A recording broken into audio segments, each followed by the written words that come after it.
Now when I get myself together, baby, I'm gonna buy the fine things. Now when I get myself together, baby, I'm gonna give you everything. Let me show you love. When I get myself together, let me show you love. When I get myself together.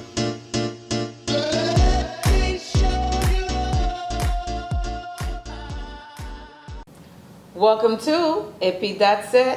This is Martine, your host, and this is your Haitian American show all about Kozé sans limite. Mais what pensez qu'on y a là? Ça Martine a parlé là. Well, we all know in the Haitian community there are a lot of things that we don't like to talk about. C'est des bagages qui très tabou, qui nous mal à l'aise avec, nous pas confortable parler de yo. So this show is all about that. An opportunity to open up the conversation because we know there's lots of problems in the community, in marriages, avec timunyo. So we want you to have an open mind and listen and enjoy the show. And so before we get started, we're going to take a small break. Before we go to the break, the segment coming up is Kozé Fanm Pawòl Gason. See you when we get back.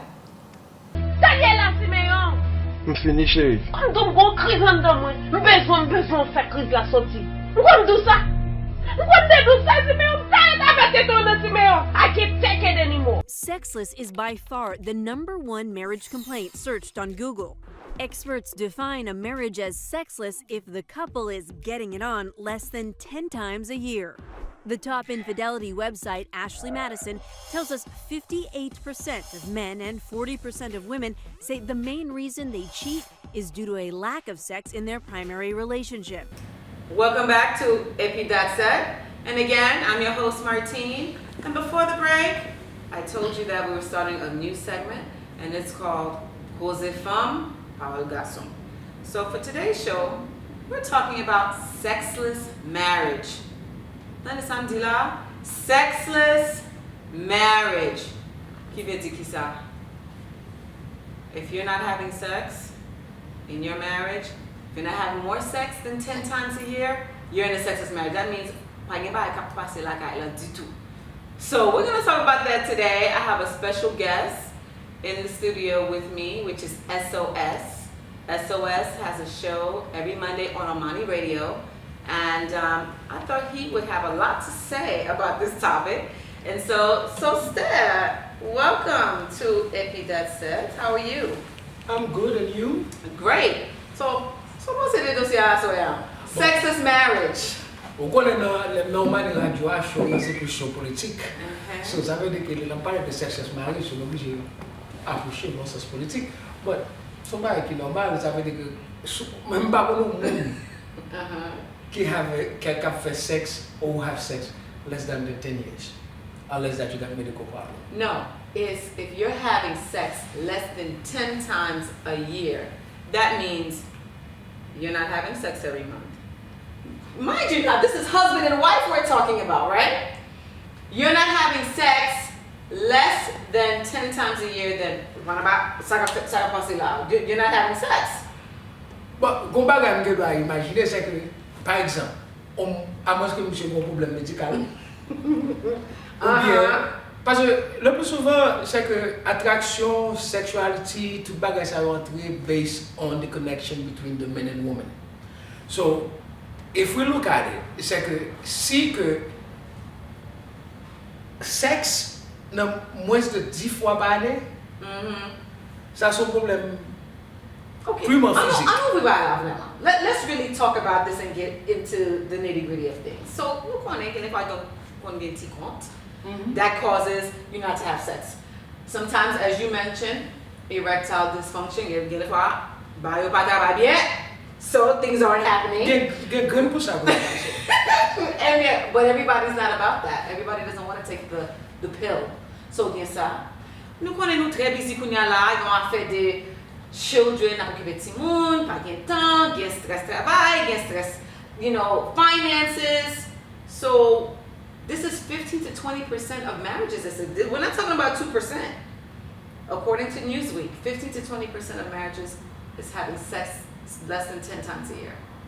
Bon. So in the Haitian community, what do you think about that? Is that something that is happening with us too? But in the Haitian community, if you talk to a guy, they will tell you, you pas de problème, bagay ça yo toujours, moi et madame yo toujours frappé. Mais problème qui vous poser, ça veut dire que nous venons rendre compte que gagner un problème psychique, un problème biologique, non paquet, nèg un problème ça dans fille à tout, en pile fois, mais problème qui vient poser. L'autre de causer ça, vous parlez, en pile monde qui doit penser que problème c'est problème garçon parce que c'est érectile fonction. Ouais, j'en cours, dit c'est érectile fonction, mais le plus souvent tout regardez bien ouais, fille qui doit masochiste et puis nèg pas jamais bon. Parce que les filles faut qu'elle lui pour sexe. Ça veut dire que tout problème ça est entré dans la condition on sait de mariage qui pas de sexe là-dedans. So, je change que j'étais petit, on est qui devient papa qui n'a pour condition médicale pas me poser monsieur comme ça que est-ce qu'il y a un problème condition physique monsieur dit non.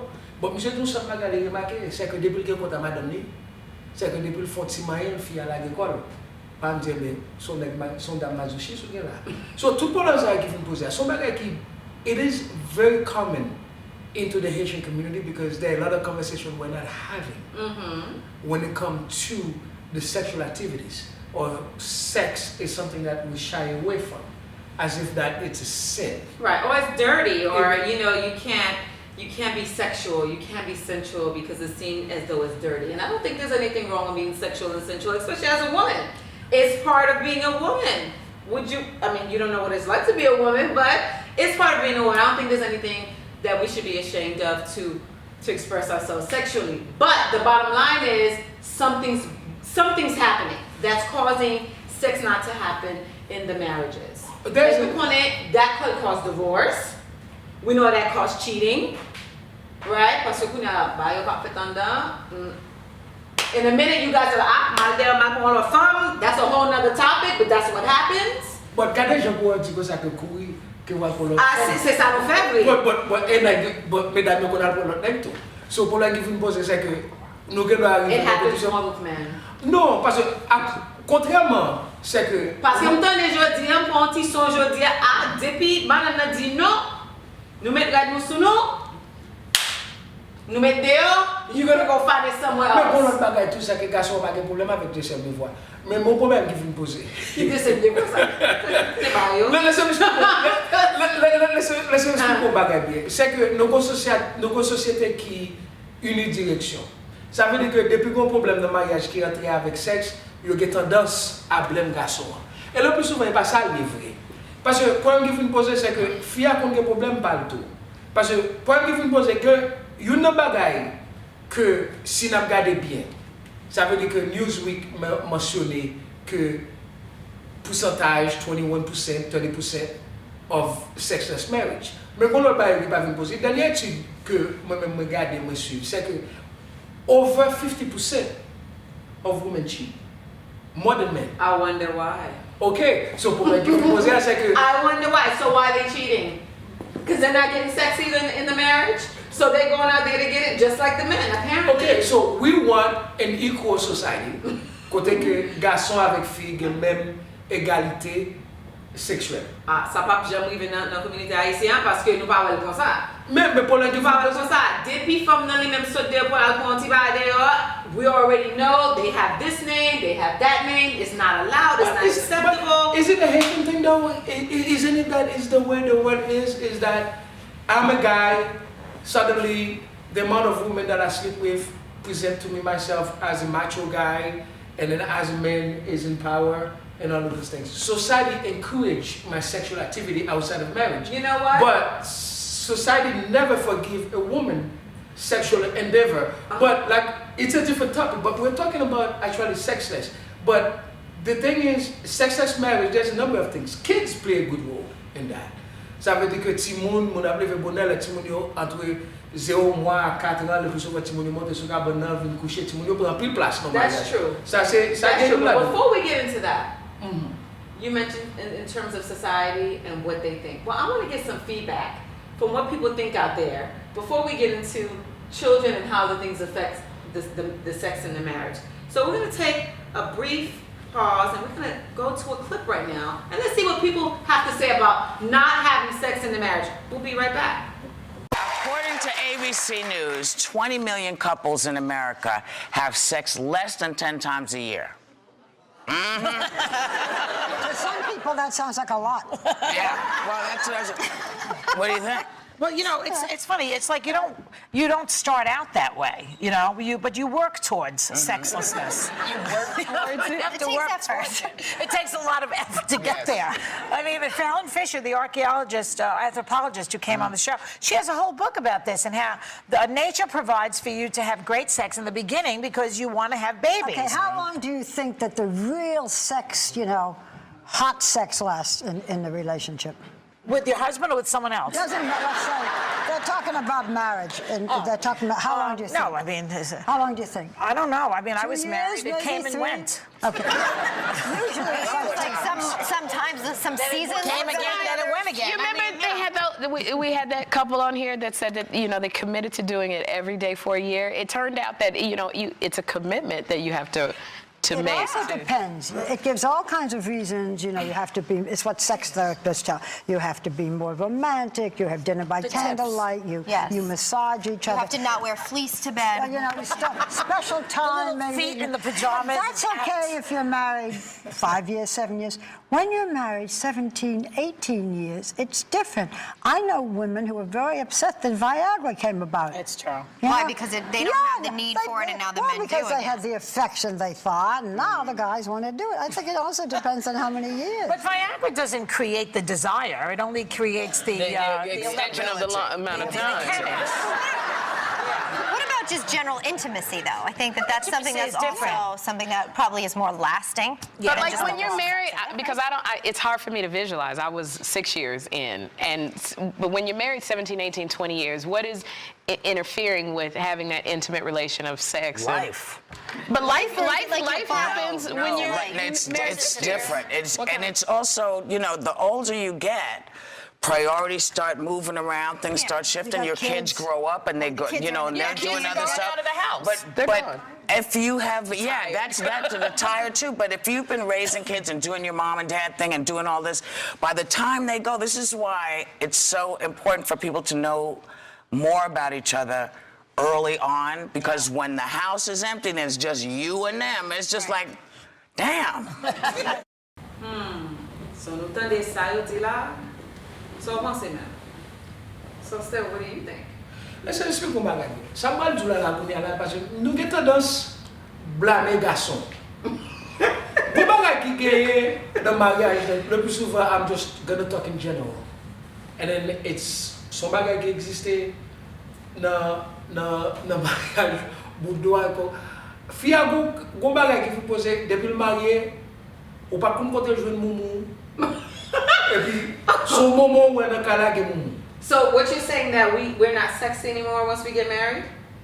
We're not sexy? Non, ça peut se mettre. So pour nous gérer sexy nous, c'est ça? Pour gérer sexy, mais le problème qu'il faut poser, c'est moumou, on a un problème avec. De vous marier, tout le monde. Ok, tout le monde sorti avec Fia ou pas jamais moumou. Fia pas jamais moumou, petit bout de canson, petit Victoria Secret sous lit, tout bagage ça. Et mais sans tapito, yo vini, you know, tutuni. I mean, so say what it is. What is it? Well, how do you like the women to come to bed? Do they need to be naked? Can we wear lingerie? What? So what part of it is mumu? What are you talking about? Ok. On garde bien pour elle. Nous avons un problème. Ça veut dire que, ok, moumou, rouleau avec un bas dans tête là, avec 2-3 bagages figure. Depuis qu'il y a monté sur caméra, tout pas vrai. Ok, d'accord. Ok. So, bagage ça, on soit parlé là, d'accord tout bagage ça. Nous avons de ça même garçon. Mais bagage quand même chita là, on va dire soit 2-3 partenaires dire ça que dans nos shoot, même nous venons jeune mesdames yo, ti lingerie sur yo, ti bail ça fini. Une idée.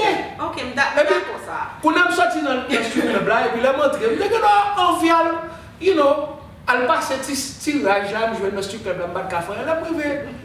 un gros rouleau dans tête fille, un gros moumou, et puis le gros bat marée, et puis le gros paquet taquet blanc. You know what? Okay. Okay. That part makes sense. We have to do better in that department. Haitian are notorious for that. Well, I'm Haitian American, so I'm Haitian, but I'm American too. Ubage mumu? Madabaisa. Ubage mumu? I don't have that. You know? I don't own one. Ok. Si c'est pas mumu, Ça- yo un long chemise que t'es dans le collège, Non. qui t'es pas qui arrive juste dans le genou, Non, mbana ça. et puis yo gon bas qui arrive là. Mesdames, Et puis depuis qu'on 40 ans, il commence à faire rhumatisme, bah arrive juste dans le genou. So bah comprendre. Mais ça veut dire que Sexless Marriage. okay. I agree. Okay. Ladies, we have to step our game up. You can't come to bed with the head wraps and the moo-moos. We have the hair game we have to be worried about when we should be out at night and all. But you can't come to bed looking like the grandmother. Okay, go keep that by side. But okay, fair enough. But what about you guys? You guys don't stay the same. You're not sexy anymore either. Big old belly. Okay, so what about that? The man also has to stay appealing. Even for us, it's just on chemisette. I mean, you know, he's coming to bed any kind of way too. Even for us, chemisette can get too like done. What's sexy about that? Who wants to see that at night? I'm not interested in seeing that when I go to bed. Non, problème nous gagne, mesdames, c'est que nous regardons trop TV parce que même les mêmes grandis, on a de couper clou du madame Marcel, petit chemisette, 7e, 8e. Depuis longtemps, on a mis petit chemisette nous sur nous. Bah là-bas, on change. Comment ça passe? Oh, don't eliminate two by side. Just come to bed naked, okay? Come to bed naked, and then you eliminate the clothes situation. Non. Bon, go back when you are dans le 21e siècle, mesdames, vous voulez négocier ouais tongue. C'est pas vrai. Ça va sexy. Where did you get that from? Oh, c'est le bagage à prendre dehors pour y aller là. We don't need. On pas besoin de bagage. Non. Mais ça tout garçon pas besoin tout bagage. Garçon visuel lui même. Ça besoin ouais, il besoin ouais. Tu Victoria's Secret ou sur tu bail ou sur ou tu lingerie tu quand j'en couper clouer dit en bagage là, il un petit bagage visible. Et puis okay, let me ask you something. Punyala, fait tout effort ça. You go to Victoria's Secret, you have a beautiful lingerie, and you get in the bedroom and the thing lasts 5 minutes. What do you do with that? Excuse me, but that happens too. So you do all this preparation, and then you know it's a 5-minute show. So you're like, why waste my time? Let me go ahead and wrap my head and go to sleep. But 6 minutes is better than Sexless. But c'est pas 6 minutes. Parce que bon la journée griffée par exemple. Bon, je vais comprendre soit parler donc on a qui 22 ans, supposé que tout stamina sur.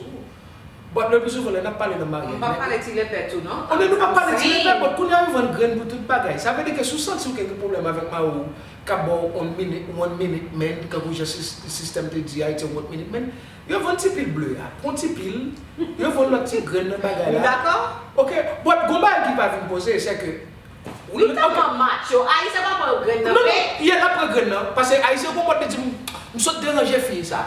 Maintenant je fais 1 minute. Bon, mais explique comment bien. En pile, ça c'est pour nèg pareil on m'a parlé. Go pas que nèg qui tout même pas en bas de me voir. Bon, si besoin résoudre problème sexuel ou bien pre-ejaculation that you get, ça veut que knowing your stroke. Ça veut que fait yourself me voir très important pour garçon. Ça veut dire qu'on connaît le nombre de strokes. Parce que, il y a un gars qui prend pile là, et puis pile là, il y a un gars qui confidence, et puis il monte, on va dire qu'on est dans le wodier, et puis il monte sous le bœuf là, et puis il juste aller, et puis il dit, je ne sais pas comment c'est passé. Mais le problème qui vient me poser, il y a un petit grenier, ou bien, faites-il ça me voir, contrôler le stroke.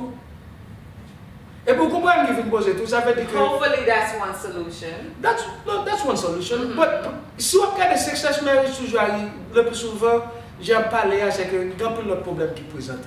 Il y a un problème qui présente, c'est que, ou bien nous là de travail, c'est quand vous habitez New York, ou bien vous Sexless Marriage New York, montez dans Long Island, fille infirmière, n'est pas pour du taxi.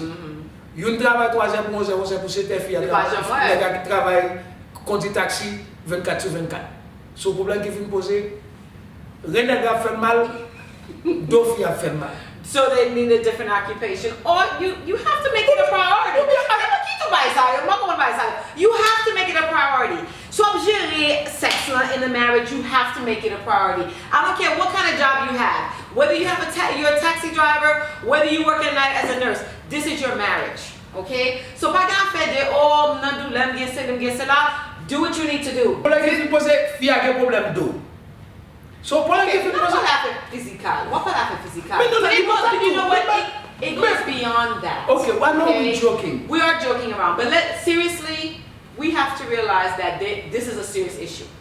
Whether it's because you're working too much, whether it's because you're taking care of the kids, whether you have an argument that's never been resolved and now you're punishing that person by not having sex. Those are the three main reasons why sex is not happening in marriage. Bon, le bagot pas mentionné tout ça que mesdames nous vont utiliser sexe pour faire nèg marcher.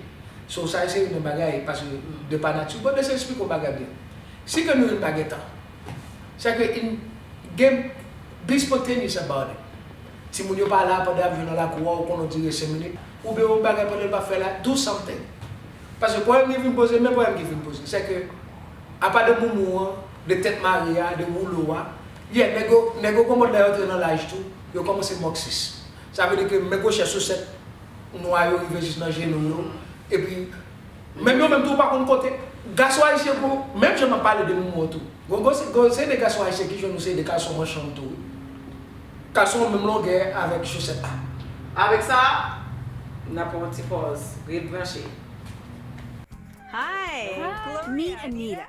Put olive oil in there, please. Busy mother of 4, happily married to her high school sweetheart, Alton. How is it? Amazing. She's enjoying what seems like a perfect suburban life in Phoenix, Arizona. Always on the go in my little SUV with my little people. But there's more to her story. Bye, bud. Have a good practice, okay? And once we're out of the house, she makes a shocking confession to me. Okay, Anita, we're away from your husband. We can talk girl to girl. Sure. How bad did it get? In the bedroom. I mean, it was bad because... A secret so many American couples are afraid to admit. She was living in a sexless marriage. How long was the dry spell? 4 years. 4 years where you thought, this is not the sex life I want. This is a red flag. Like, what happened? Yeah, that's a big red flag. Absolutely. It's unacceptable. Hi, my name is April, and I'm a peaceful wife. Today I'd like to talk about something that is actually a sin, but many of us, even as Christian women, are not aware of this. So I want to start in 1 Corinthians chapter 7. And Paul is writing to the people in Corinth, and they obviously wrote him questions, and we don't have the questions that they asked, so we're kind of just hearing one side of the phone conversation here. But he says, it is good for a man not to marry, but since there is so much immorality, each man should have his own wife, and each woman her own husband. The husband should fulfill his marital duty to his wife, and likewise the wife to her husband. The wife's body does not belong to her alone, but also to her husband. In the same way, the husband's body does not belong to him alone, but also to his wife. Do not deprive each other, except by mutual consent, and for a time, so that you may devote yourselves to prayer. Then come together again so that Satan will not tempt you because of your lack of self-control. Mes amis, I hope you've been tuning in to Épi Dat. Kozé Fanm Pawòl Gason même. T'es chaud champi la soya. So Steph, what final thoughts do you have on sexless marriage? Bon, je ne pas m'a dit OK, nous déterminer que il y a un problème physique, il y a un problème mental. Ça veut dire que pour me poser que sexe thérapie que toute bagaille. Mais si c'est pas coïncidence par le fait qu'on peut démonter descendre ou après excuse ou travail trop dur, pas oublier l'on pas gérer, gon moun k'ap gérer le pour. Bagarre là c'est même genre l'on regarde Barcelona ensemble avec Real Madrid. C'est que toujours des réservistes. Gon qui toujours sous banc, capitaine qui pour jouer là pour. C'est ça. So, ou raté goal. Il a fait goal pour. So c'est moi même jouer défense. C'est agent pour jouer défense ça, j'ai cabane. Thank you, sister. Great, great feedback. Eh bien, I would like to share with the ladies. Mesdames, it's important pour nous gérer sexy. What does that mean? You have to come with the lingerie. You can't come to the bedroom looking like an old lady. Nothing on the hair. Be sexy with it. You know how to do that. There's plenty of places to get the lingerie. Monsieur, take your time with your ladies. Because again, some of you don't last very long. So you need foreplay. You need to caress your woman. You need to make sure you take the time beforehand to make it worth her while too. So with that being said, we're going to end the show. I hope you enjoyed it. Stay tuned for next week's show. It'll be just as hot as this one. Épi, that's it. See you next week. Combien de temps j'ai avancé, mais Chérie, nous avons 12 ans ensemble. dans 12 ans, est-ce qu'on peut dire combien de fois on fait vidi? Si, mais depuis que je connais ma voix, chaque fois que la relation avance, good morning, good night. Je ne peux pas faire ça moi-même. Même tu veux, on va vraiment, même tu veux, on te rappelle. C'est pour un type bête frappé comme ça.